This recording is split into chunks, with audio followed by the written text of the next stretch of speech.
conmigo estudiando aquí, todos vamos a orar, a pedir al Señor que nos guíe en el estudio de la palabra y que el Señor sea con su gracia ayudándonos.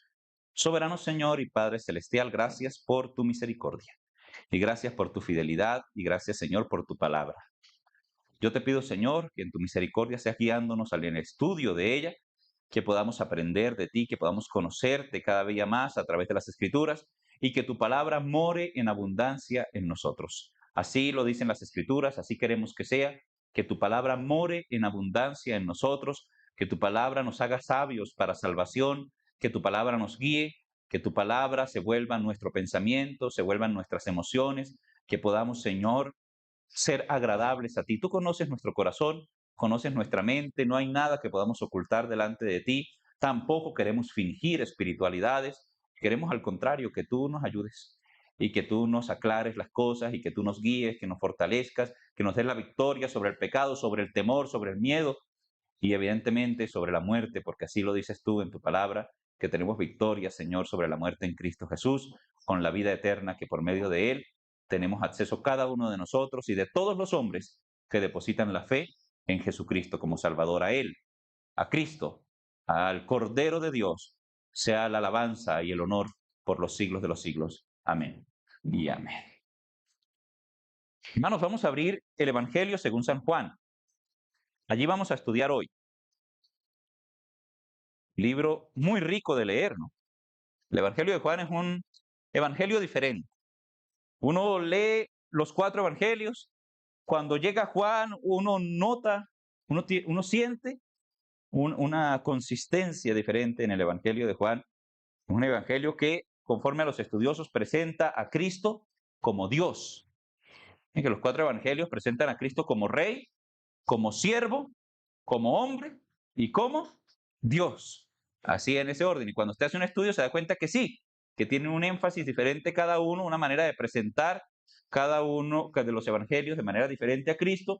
Y este en particular, dicen los estudiosos, presenta a Cristo como Dios. Y eso es lo que hace tan rico el evangelio de Juan, que se encuentra uno constantemente con esa superioridad de Cristo, con esa deidad de Cristo, con ese testimonio del poder de Dios en Cristo Jesús, obrando en Cristo por cuanto Él es el mismo Dios. Así entonces, vamos a estudiar hoy en el Evangelio de Juan, en el capítulo 15.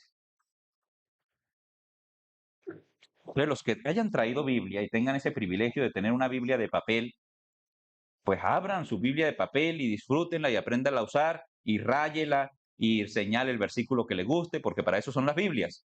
El que no, pues mire a ver cómo hace con el celular para mirar. Mientras no esté en el Facebook no hay problema.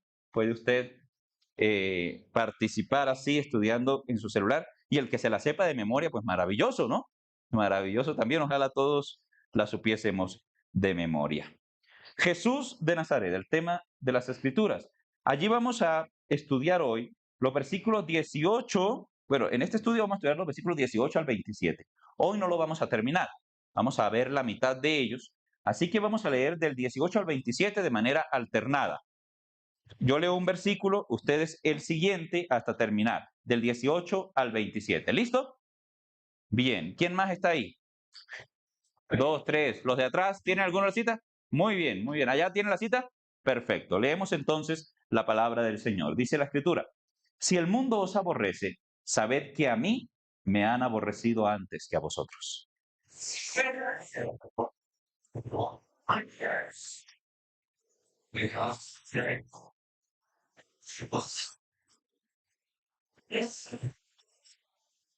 Acordaos de la palabra que yo os he dicho. El siervo no es mayor que su Señor. Si a mí me han perseguido, también a vosotros os perseguirán. Si han guardado mi palabra, también guardarán la vuestra.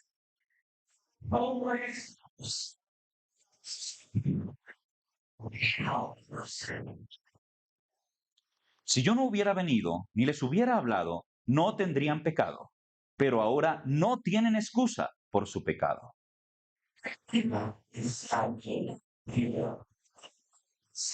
Si yo no hubiese hecho entre ellos obras que ningún otro ha hecho, no tendrían pecado, pero ahora han visto y han aborrecido a mí y a mi Padre.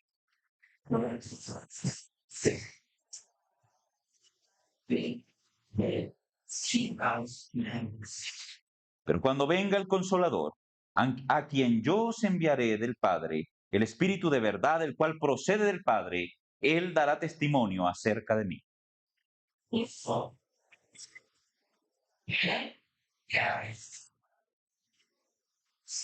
Amén. Muy bien. Esta porción de las Escrituras. Yo creo que los que estamos aquí, o al menos los que hemos asistido con frecuencia y los que, bueno, los que han llegado nuevos también se están creando esa idea, porque para eso estamos estudiando la Biblia, de que Jesús de Nazaret es el mayor regalo de Dios a la humanidad. El mayor regalo de Dios a la humanidad. Y no solo por su influencia social, por su influencia moral, por la influencia psicológica que el pensamiento cristiano trae consigo, por la influencia en las legislaciones de las naciones, por la influencia en la sociedad occidental, que no fuera lo que es sin el cristianismo, sino que Jesucristo es capaz de transformar vidas. Y eso es una realidad. Él en su sacrificio, en su cruz, en su tumba vacía que dejó al partir de este mundo, en él está la posibilidad nunca antes vislumbrada por la humanidad, antes de Cristo, de que el hombre se reconciliara con su Creador. No había ninguna manera en que el hombre se pudiera reconciliar con su Creador antes de Cristo. Es en Jesucristo que aparece la posibilidad de la reconciliación. Es en Jesucristo que aparece la posibilidad también de que el hombre entienda, comprenda el propósito de su existencia. Esa incógnita que los filósofos, que las personas del mundo intentan plantear y dicen, ¿para qué estamos aquí? ¿Por qué estamos aquí? ¿Qué propósito tiene mi vida? ¿Qué propósito tiene mi existencia? Eso solamente tiene una respuesta cabal, completa, perfecta en la persona de Jesucristo. Es en Cristo que encuentra el hombre el propósito de su existencia. Y es también en Jesucristo que el hombre tiene a su alcance la vida eterna. Solo en Jesucristo. Cristo es la victoria sobre el pecado. Cristo es la victoria sobre la muerte. Cristo es la salida a la frustración. Hermanos, Cristo es la salida a la amargura en el corazón. Cristo es la fuente inagotable de sabiduría que el hombre necesita. Es Jesucristo la respuesta. Siempre ha sido Cristo. Y la Biblia reclama, la Escritura reclama de aquellos, ay de aquellos que dejaron al pozo de agua viva y se fueron a cavar para sí cisternas rotas que no pueden retener el agua. Todo lo que el hombre busca en el mundo son cisternas rotas que no pueden saciar la sed espiritual del hombre. Pero quien cree en mí, como dice la Escritura, de su interior correrán ríos de agua viva. O como el Señor Jesús le dijo a la mujer junto al pozo, no tendrás sed jamás. Se estaba refiriendo a algo más que al pozo que había cavado allí en el pasado para saciar la sed física. Se refería precisamente a esa salida que es Cristo de esa sed profunda del alma humana. Así que para la mente de todos los cristianos sobre la faz de la tierra, esto que les estoy diciendo es igual. Usted habla con cualquier cristiano, con cualquier persona que de verdad le haya entregado su vida a Jesucristo y él le va a decir que Cristo es esa agua viva. Él le va a decir que Cristo es la salida al pecado, que Cristo es el alcance de la vida eterna, que Jesucristo es el propósito de la existencia del hombre y que Jesucristo es donde el hombre encuentra sabiduría para vivir y puede dejar atrás el odio y el pecado y la amargura de su vida para encontrar plenitud y gozo en su existencia. Cualquier creyente lo entiende igual y por eso para los cristianos es tan difícil ver cuando una persona no desea aceptar a Jesús. Cuando una persona no desea aceptar la verdad del Evangelio, uno no logra entenderlo. Uno no logra entender. Ver cómo muchas personas se enojan cuando hacemos ese ofrecimiento de la vida eterna que Cristo nos mandó a hacer, porque estamos ofreciendo la vida eterna porque Él nos mandó, y no, estamos chocados con ese rechazo. Estamos tan chocados con ese rechazo que el mundo nos ha mostrado una y otra vez que a veces preferimos callarnos. ¿Es o no es? ¿O soy yo nada más? A veces decimos, no, ¿a qué le digo? ¿Para qué hablo? ¿Para qué voy a hablar si me van a hacer mala cara? ¿Para qué les voy a decir si otra vez me van a rechazar? y a veces preferimos callarnos. Porque nuestra mente, acostumbrada hasta ahora a disfrutar de Jesucristo, se choca con el hecho de que alguien no quiera recibir lo que nosotros sabemos que puede sanar su vida y salvar su alma. Y esa sensación tenemos. Ahora, hermanos, la Biblia nos dice en Juan que Jesús no fue recibido por los suyos, ¿verdad? A los suyos vino y los suyos no le recibieron, ¿verdad? Antes lo escupieron, lo abofetearon, lo humillaron, lo juzgaron, lo expusieron a vituperio, lo azotaron, lo crucificaron, lo alancearon y aseguraron su tumba para evitar que se fuera a salir, ¿verdad? Hasta ese punto el mundo estaba intentando quitarse a Cristo de encima.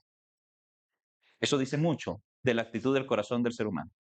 Eso dice mucho de la enemistad que el hombre por naturaleza tiene con Dios. Eso nos habla mucho del corazón humano. El odio, el rechazo a Cristo, es un comportamiento patológico, el más extendido sobre la faz de la tierra. Nadie puede acusar a Cristo de haber hecho algo digno de esa burla. Nadie puede acusar a Cristo de haber hecho algo digno de ese odio. Cualquier persona que lea los evangelios y aún que no quiera aceptar los evangelios, pero que quiera aceptar el testimonio histórico que abunda acerca de quién fue Cristo, puede decir, ese hombre no hizo nada digno de que lo odien. Es más, en el propio juicio que le hicieron a él, el juez dijo, no hallo nada digno de muerte en este hombre. ¿Recuerdan eso? No hallo nada digno de muerte en este hombre. No había en Cristo, ni hay en Cristo, nada digno de ese odio y de ese rechazo que recibe todos los días. Ahora Cristo no está aquí, en este mundo. Cristo está en la presencia del Señor, en la diestra del Padre. ¿Estamos de acuerdo con eso? Aunque evidentemente en espíritu, pues la Biblia dice, donde hay 2 o 3, ahí estoy yo, ¿no? Pero precisamente de eso quiero hablarles. Como Cristo ya no está para bofetearlo, para escupirlo, para golpearlo, para crucificarlo, para encerrarlo y asegurar una tumba esperando que no se vaya a salir, como ya no está ese personaje para hacerlo, entonces el mundo reconoce que la presencia de Cristo está ahora ¿dónde? En los creyentes, en la iglesia. El mundo entiende eso, es instinto. Ellos entienden que en Cristo está. Entonces, como no está Cristo en este mundo, todo ese repudio pasa a ser recibido por la iglesia. Es decir, los que confiesan el nombre de Cristo. Para definir a qué me refiero con iglesia. No me refiero a la estructura. Me refiero a las personas que confiesan el nombre de Cristo, que predican al mundo esa reconciliación con Dios por medio de Cristo y que procuran vivir bajo los parámetros de amor, bajo los parámetros de santidad que Jesucristo estableció. A esa iglesia con esas 3 características, el mundo trata igual que trató a Cristo. ¿Y por qué hago referencia a las características? Porque no estoy hablando del creyente nominal. No estoy hablando del creyente nominal. ¿Qué es el creyente nominal? El que tiene el loguito, el que tiene el nombre de creyente, pero no vive el cristianismo. Y no puedo estar hablando de él, porque el mundo no reconoce en el creyente nominal a Cristo. Por eso el cristianismo puede ser una moda muy aceptable. Mientras la persona que dice ser cristiana no se porte como se portó Cristo. Ni viva, ni hable, ni obre como se portó Cristo. Mientras el mundo vea un cristianismo así, ese cristiano no estorba. Pero cuando usted decida tomar decisiones radicales en su vida, por parecerse a Cristo y por obedecer a Cristo, entonces empezará a recibir del mundo el mismo trato que Jesucristo recibió. El mundo rechaza a la iglesia de Cristo. Pasemos a hijo. Ahora, según el versículo 18, volvamos a leer el versículo 18 del capítulo 15. ¿Estamos ahí? Vamos a pedirle a las damas que lo lean fuerte a la cuenta de 3. 1, 2, 3.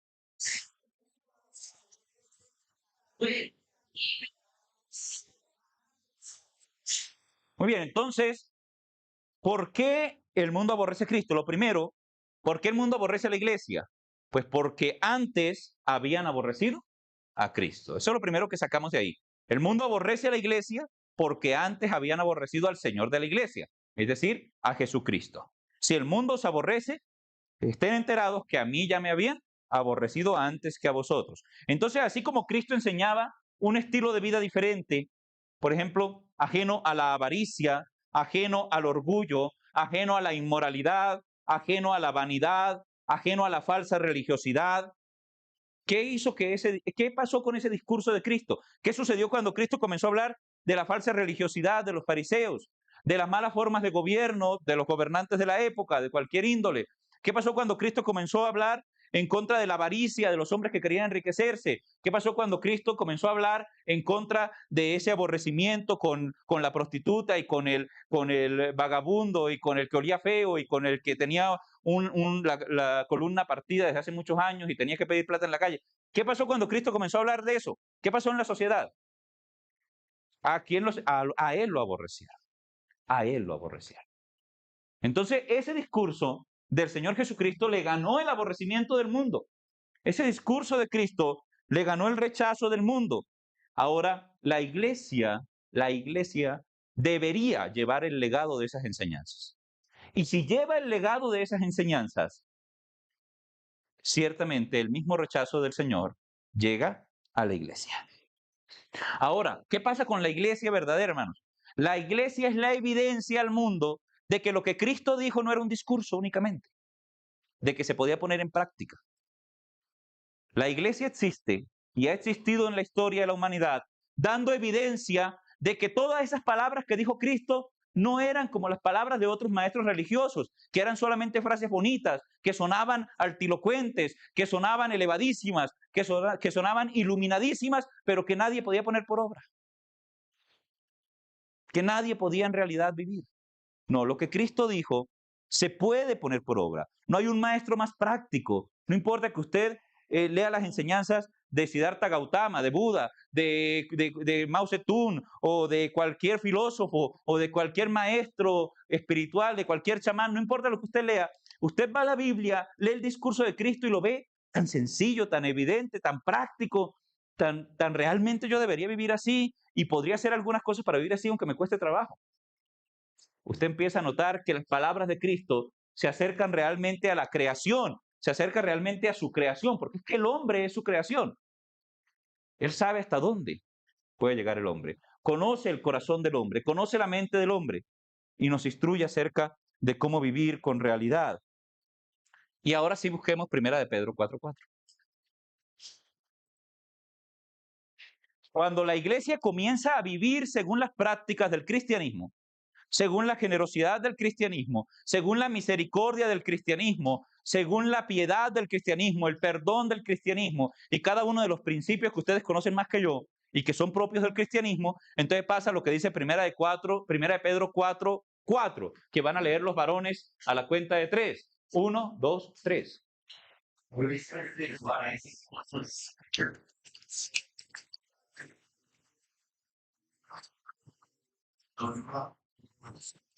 bien, entonces es extraño para el mundo encontrarse con alguien que le llama a dejar de perseguir las cosas del mundo. Es así de sencillo, para irse a seguir a Cristo. Eso suena ilógico, eso suena irracional. Es más, la Biblia dice que para el hombre natural estas cosas espirituales son locura y no las puede entender porque son cosas que se deben entender espiritualmente. Así que esa es la reacción natural del rechazo del mundo al discurso cristiano, que debe ser el mismo discurso de Cristo. Cuando la iglesia cambia el discurso de Cristo para hacer el discurso más tolerable, para hacer el discurso más incluyente, para hacer el discurso más aceptable, entonces la iglesia deja de oler a Cristo y el mundo la acepta. El mundo la recibe. Pero mientras la iglesia mantenga el discurso de Cristo y la vida que Cristo dijo que viviésemos, la iglesia le va a oler a feo al mundo. Y ahí está la gran diferencia, hermanos. Primera de Pedro 4:14 al 16. Mismo capítulo un poquito más adelante, ¿verdad? Leemos todos juntos a la cuenta de 3. 1, 2, 3. Si soy...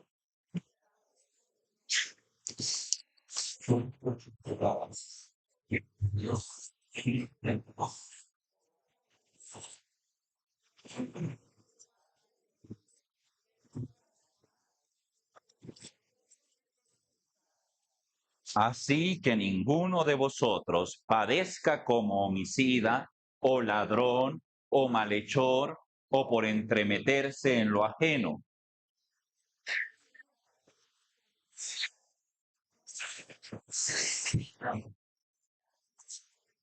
Muy bien. Si somos vituperados por el nombre de Cristo, somos bienaventurados, porque eso es evidencia de que el glorioso Espíritu de Dios reposa sobre nosotros. Y ciertamente de parte del mundo, Dios es blasfemado. O sea, dicen mentiras de Él, lo ofenden, se burlan, están enojados el mundo con Dios. Pero por nosotros es glorificado. Precisamente en la forma de vivir y en la forma de hablar del creyente, Dios es glorificado. Así que dice ahí, cuidado con la forma en que usted está padeciendo y no la empiece a justificar diciendo que es porque es cristiano que le están haciendo persecución. Porque si usted está padeciendo por ser ladrón o hacer las cosas mal o por andar metido en lo que no le importa de chismoso, pues entonces después no venga a decir que fue por ser cristiano, que me está sufriendo por ser cristiano. Porque es que eso pasa también, ¿no? El cristiano es el odioso del barrio y el odioso de la familia y todo eso, y el que vive metido en lo que no lo han llamado y el que vive tirándose las de moralista. Y a la hora de la verdad, cuando alguien le dice las verdades, entonces dice, no, es que a mí me están persiguiendo porque yo soy cristiano, ¿no? Entonces la iglesia puede recibir rechazo por parecerse a Cristo, y eso debe ser fuente de gozo, de bienaventuranza también es fuente. Pero la iglesia como organización, sin hablar de la iglesia particular, ya cada uno analizará su particularidad. Pero hablando de la iglesia como organización en este mundo, se ha recibido señalamientos y rechazos de parte del mundo, pero no por parecerse a Cristo, sino por ser estafadores, por ser corruptos, por el pecado de sus líderes. Cuando eso se presenta, entonces no podemos salir al público a decir, nos están persiguiendo porque somos cristianos, no. Sí, porque no podemos decir que la persecución es por ser iglesia cristiana, sino al contrario, por no vivir como iglesia cristiana. Y eso nos habla de una responsabilidad que tenemos nosotros. Y es que no podemos dar lugar a, a que se nos señale de algo que no refleje a Cristo. Y eso es importante. Tenemos que analizar nuestra propia forma de reaccionar ante las cosas y pensar si así estamos pareciéndonos a Cristo o estamos colmados de orgullo, de soberbia, de religiosidad y de una serie de cosas que no nos dejan ver que la persona a la que estamos señalando muchas veces necesita gracia y misericordia en lugar de señalamiento y dureza. En eso tenemos que entender o analizar nuestra vida. Versículo 19. ¿Por qué más rechaza el mundo a la iglesia? Leemos a la cuenta de 3, 19 del capítulo 15 de San Juan. A la cuenta de 3. 1, 2, 3. Si fuerais del mundo,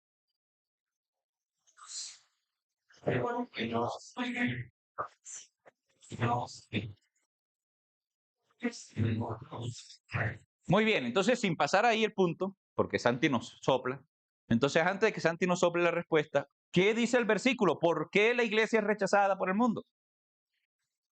Porque no es del mundo, porque no es del mundo. Muy bien.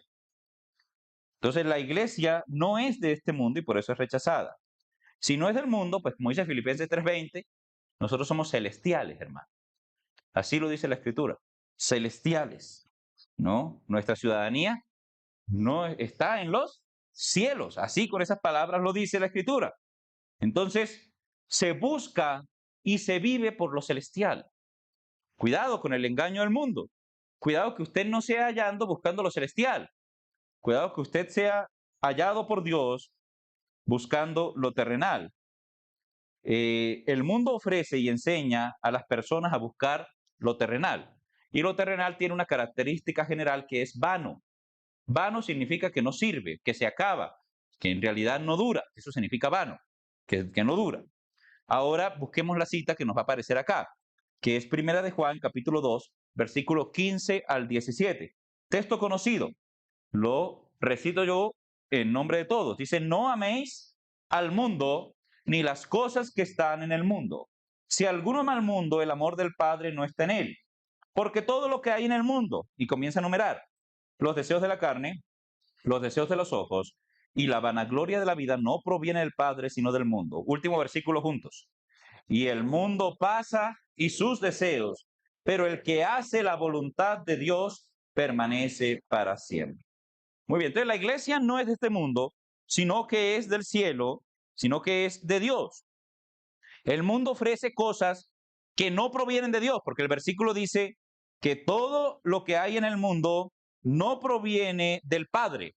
Por lo tanto, las cosas que el mundo ofrece, simplemente podemos decir, eso no proviene de Dios, sin que tengamos que ponernos a decir, es que es malo. No, simplemente no proviene de Dios, no proviene de Dios.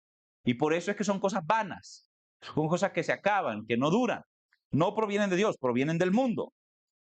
Sin importar que esas cosas, lo que usted analice de este mundo, cualquier cosa, y no importa que sea algo nuevo que salió, algún aspecto nuevo de la ciencia, lo que sea, las cosas de este mundo clasifican en tres grupos. ¿Cuáles son? Los deseos de la carne, los deseos de los ojos y la vanagloria de esta vida. Todo clasifica en esos tres aspectos. Son cosas pasajeras, son cosas vanas. Ahora, ¿con qué hace contraste el texto? El contraste está por un más o por un pero. Busquémoslo ahí. Hay un pero, ¿verdad? Búsquelo. En el texto que leíamos, hay un pero. Muy bien. Entonces, mire el contraste que hay ahí marcado en la gramática. ¿Qué está diciendo? El mundo pasa, pero ¿qué no pasa? Ah, muy interesante. El mundo pasa y no dice, pero el cielo no pasa. No dice así. O dice, no dice, el mundo pasa, pero Dios no pasa. Tampoco lo dice así. Dice que el mundo pasa y ¿qué es lo que no pasa? ¿Y quién es ese? ¿Usted? ¿Usted es ese? La pregunta. ¿Usted es ese o no? ¿Cuántos que hacen la voluntad de Dios están aquí? Muy bien, los otros 30 tienen que pensar qué van a hacer, porque tienen un problema grave, ¿verdad? Un problema gravísimo. No puede decir amén a eso. El que hace la voluntad de Dios permanece para siempre, dicen. Entonces el mundo ofrece cosas que no provienen de Dios y estas cosas son vanas. Y el creyente, hermanos, no es vano. El creyente permanece para siempre. Eso quiere decir que la vida de los cristianos no termina. La vida de los cristianos se transforma. Escuche bien, la vida del creyente no termina, solo se transforma. Pasa a una realidad superior, pasa a unas circunstancias superiores, a participar de una naturaleza divina por la eternidad con Cristo Jesús. Allí, en la presencia del Señor, el creyente no es vano. El creyente y el cristianismo, por lo tanto, no es vano. El creyente permanece, ¿cuánto? Para siempre. El creyente permanece para siempre. Y eso es bonito, ese contraste, porque te dan una indicación. ¿Por qué no trabajar solamente por lo del mundo? ¿O por qué menospreciar lo del mundo? Lo del mundo son los deseos de su carne, los deseos de sus ojos, lo que usted quiere tener, poseer. Los deseos de los ojos no pasan de ser cosas que usted ve y que siente suyas, pero hasta ahí llegan. Como el que tiene una finca con 10.000 cabezas de ganado, pero tiene un problema y no puede ni siquiera comerse un pedacito de carne, ese, ¿no? ¿Cuál es el placer? Ver las cosas y decir, son mías. Eso, ese es el placer. Ese es el placer, ¿no? Y ese es el deseo de los ojos. El deseo de la carne, que ya está hablando de las fornicaciones, de los adulterios, de la ira y de las cosas que son las pasiones de la carne manifestadas.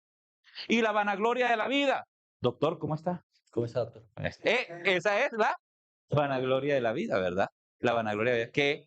Que me digan a mí, que ilustrado allá, el superior, que me admiren, que me vean, que tengo tantos seguidores, que tengo tantos fanáticos. Esa es la vanagloria de la vida.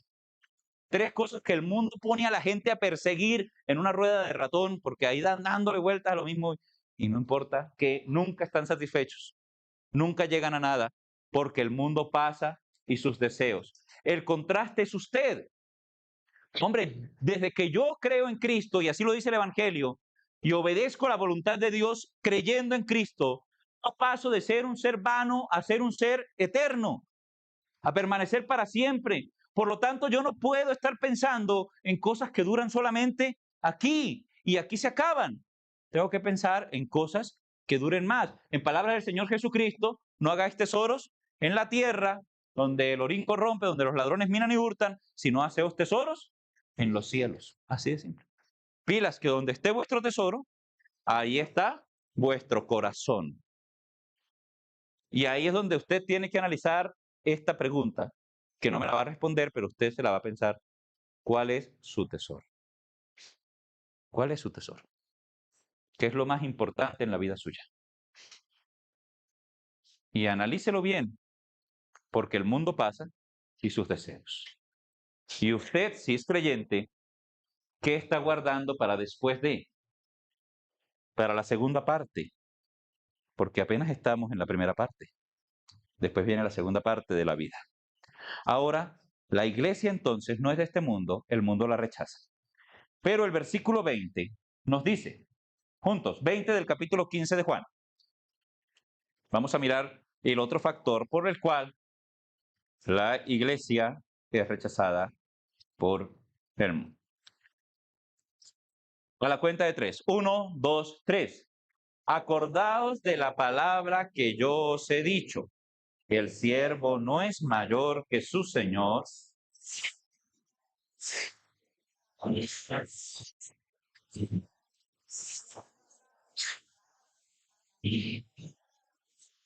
Muy bien. Entonces aquí hay un paralelismo. El siervo no es mayor que su señor. ¿Quién es el siervo? ¿Y quién es el señor? Clarito está ahí. ¿De cuál es la razón por la cual el mundo rechaza a la iglesia? Porque somos siervos de Dios. Esa es la otra razón.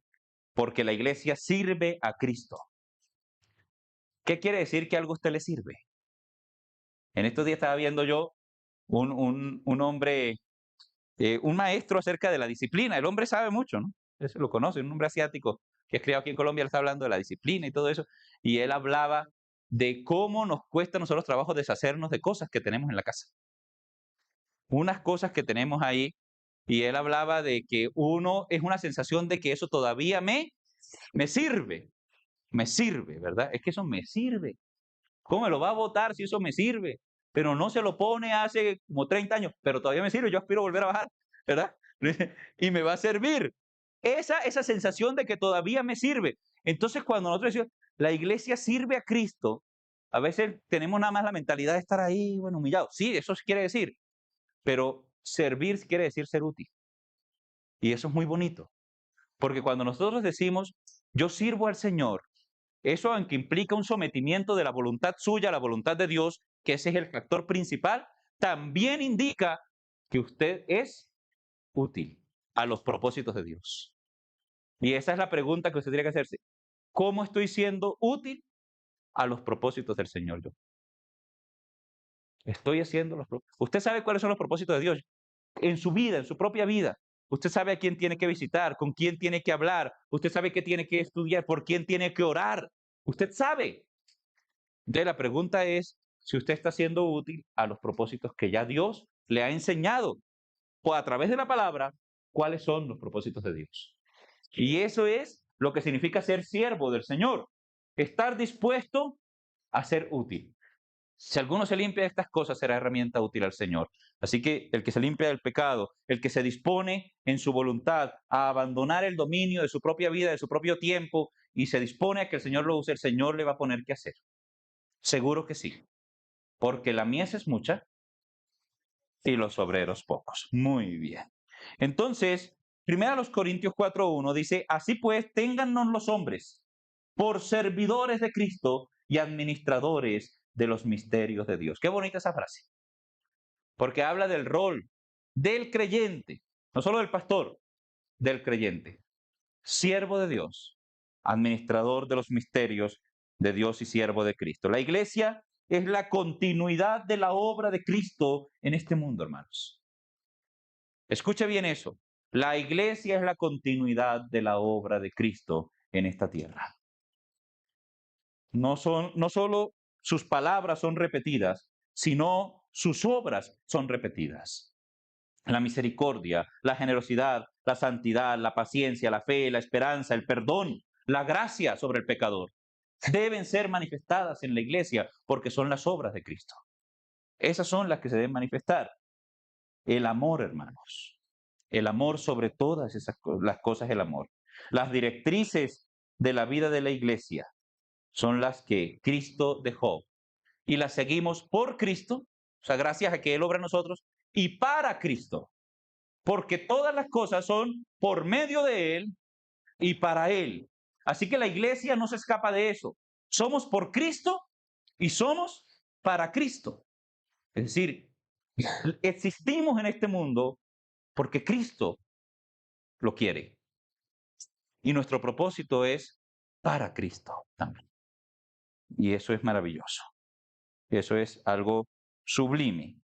Así que como hubo quien rechazó el discurso, la obra de Cristo, cuando Cristo estaba aquí sobre la tierra, pues también va a haber quien se oponga a la obra y al discurso de la iglesia. Y así como hubo quien escuchara y siguiera a Cristo, también habrá quien se rinda y se haga parte de la iglesia y adora al Señor con nosotros. También lo habrá. Hasta el final, hermanos. No crean, no, ya no va a haber creyentes. No, ya el mundo es pagano otra vez. ¿Han escuchado de pronto esa posición, no? El mundo está paganizado. Europa es pagano. Asia es pagano. Norteamérica está otra vez en el paganismo. No va a haber, ya no va a haber. No, hermano, no se van a acabar las iglesias. No se van a acabar. Las puertas del Hades no prevalecerán contra ella. Así que se derrumbarán las puertas del Hades, se abrirán las jaulas, se soltarán los lazos de Satanás y seguirán saliendo aquellos que Dios ha predestinado para salvación y seguirán añadiéndose a la iglesia los que han de ser salvos. Así lo dice la Escritura. Eso es hasta el final. Así que no se rinda. Y si ve un puesto vacío, sepa que ahí va a haber alguien sentado. Y de pronto, si usted se dispone, usted va a traer a alguien para que se siente. ¿Cuántos dicen amén? Amén. Bueno, entonces, escuche ese amén que acabo de decir a lo que le acabo de decir. Dispóngase a traer a alguien más para ser parte de ese cuerpo victorioso de Cristo.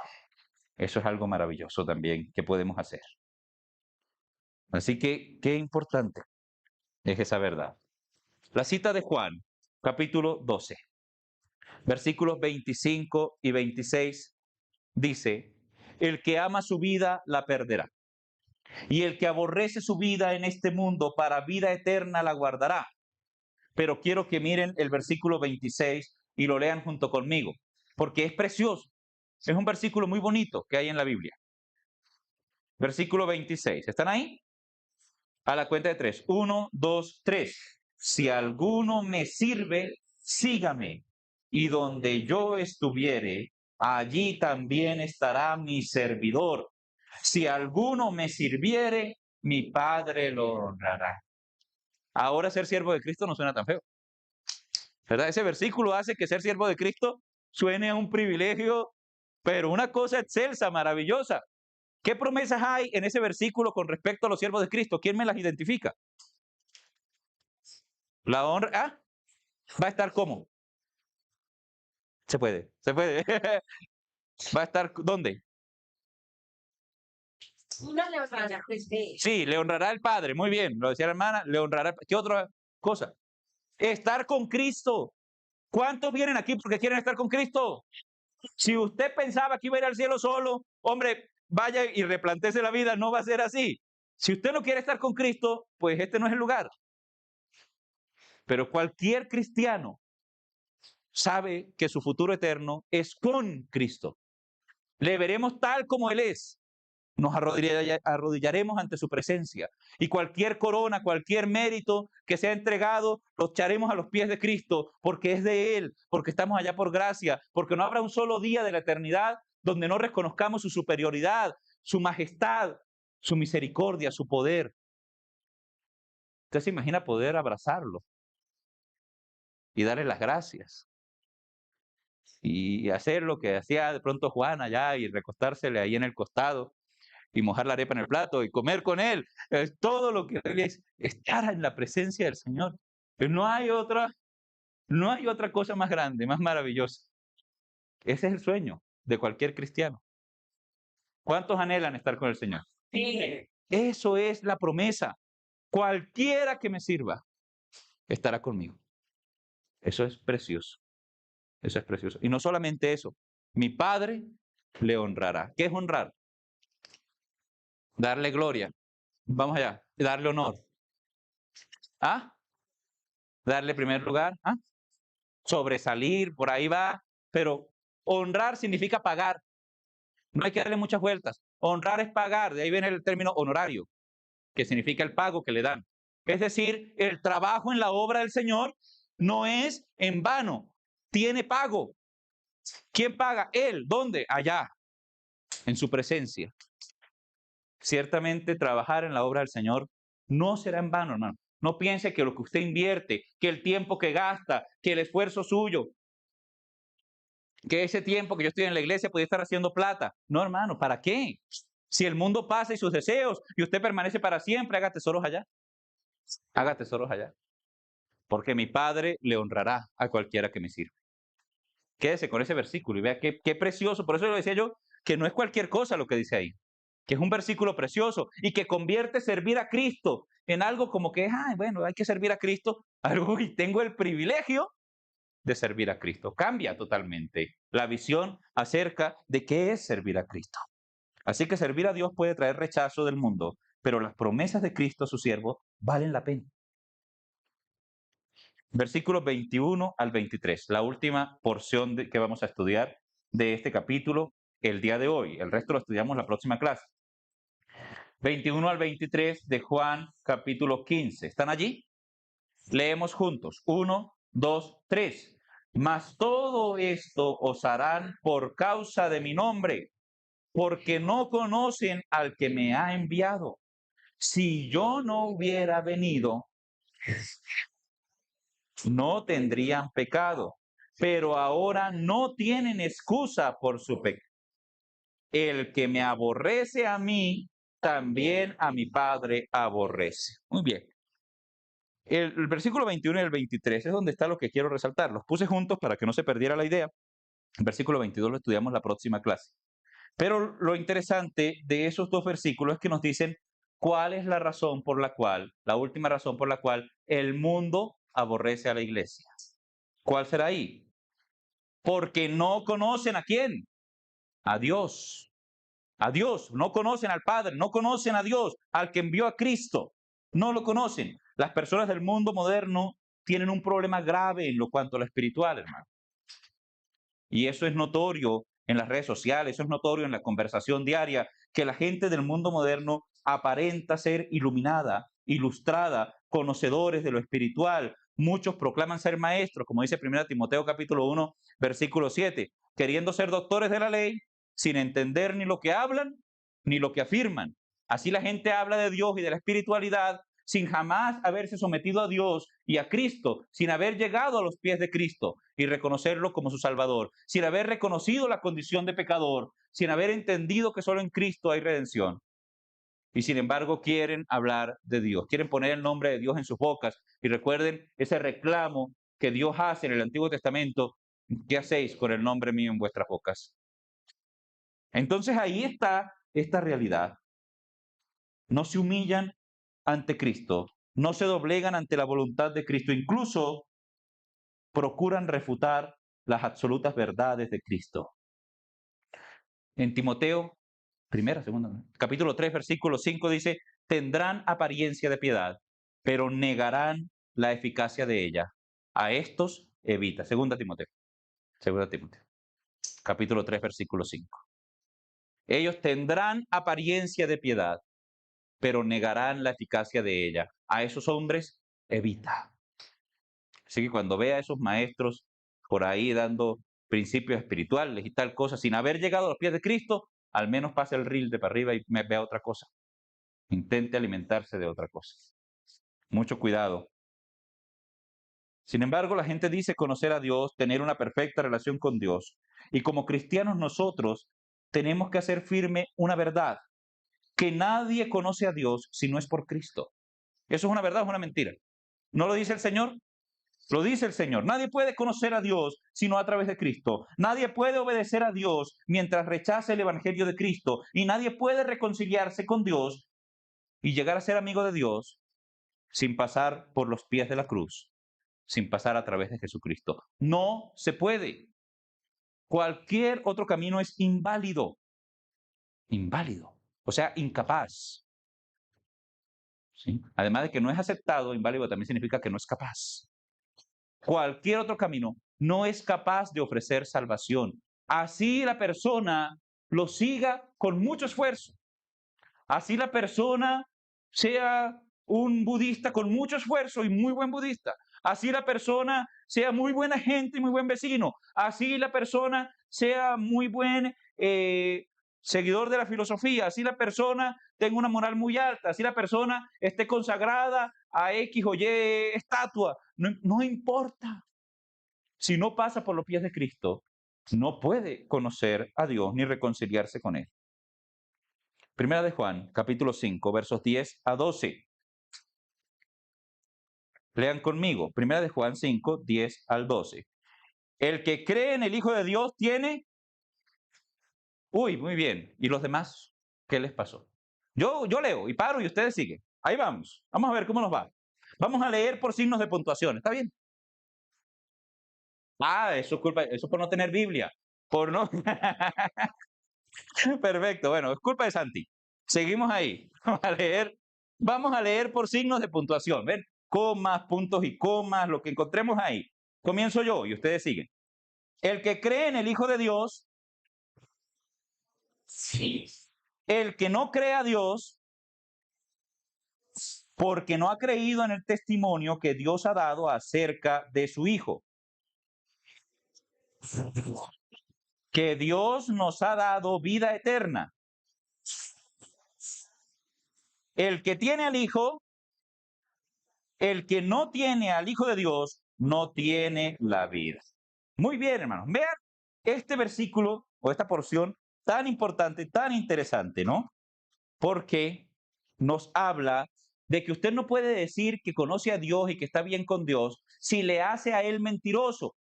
¿Por qué le hace a Él mentiroso? Porque el que rechaza a Cristo está rechazando el testimonio que Dios ha dado acerca de su Hijo. ¿Cuál es el testimonio? Busque el texto, mire el texto. ¿En qué consiste el testimonio que Dios ha dado acerca de su Hijo?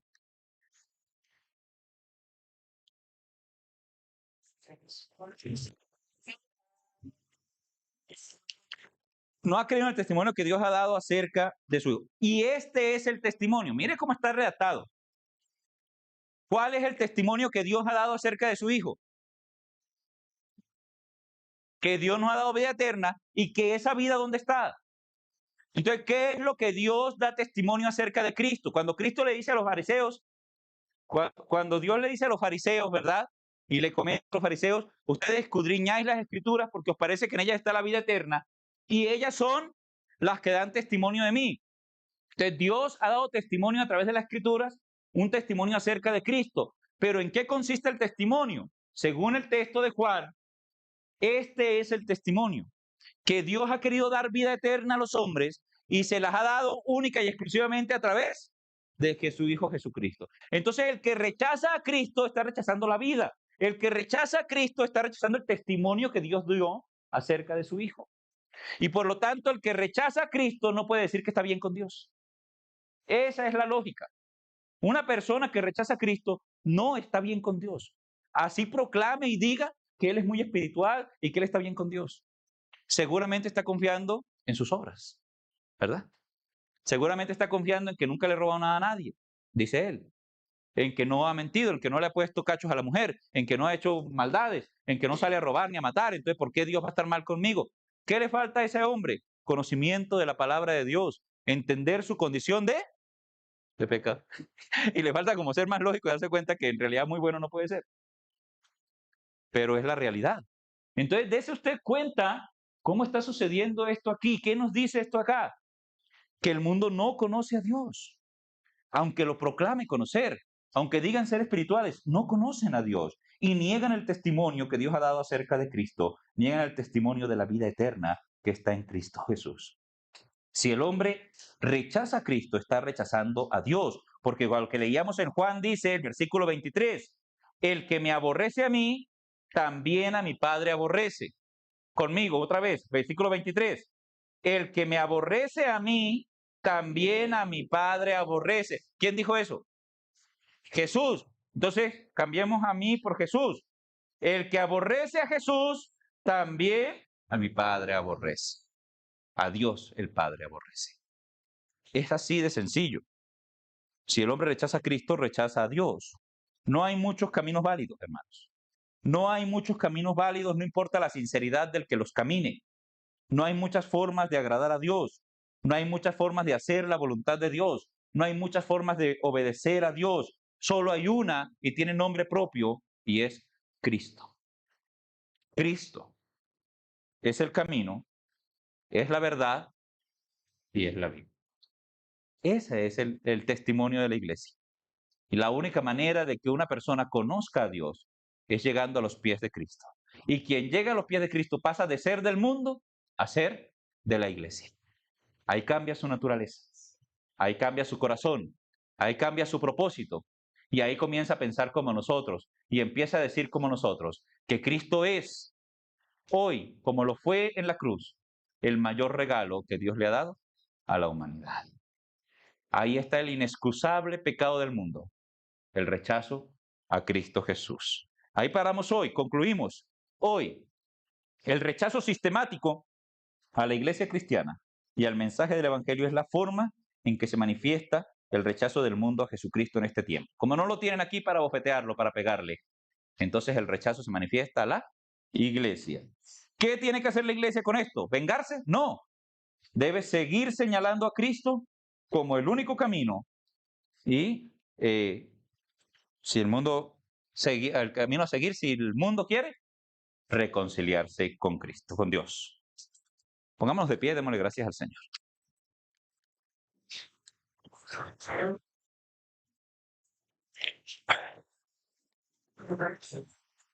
Gracias, Padre, por tu palabra y gracias por tu misericordia. Gracias por permitirnos acercarnos a tu palabra y considerar lo que está en ella escrito con detenimiento y entender qué profundo es tu mensaje, qué significa y qué implica para el mundo que nos rodea. Padre, permítenos ser luz, aunque el mundo quiera permanecer en tinieblas. Y permítenos ser sal, aunque el mundo aborrezca, Señor. Y permítenos saciar la sed de las personas, la sed espiritual, aunque la gente quiera seguir, Señor, en el desierto. Permítenos, Padre Celestial, si es tu misericordia y tu plan perfecto, que algunos de ellos también lleguen a conocerte, a ser salvos, y que más personas lleguen a tus pies, y que nosotros, Señor, podamos servirte, servirte útiles, disfrutar del hecho. En el nombre de Cristo Jesús, te damos la honra y la gloria. Amén y amén. Gracias.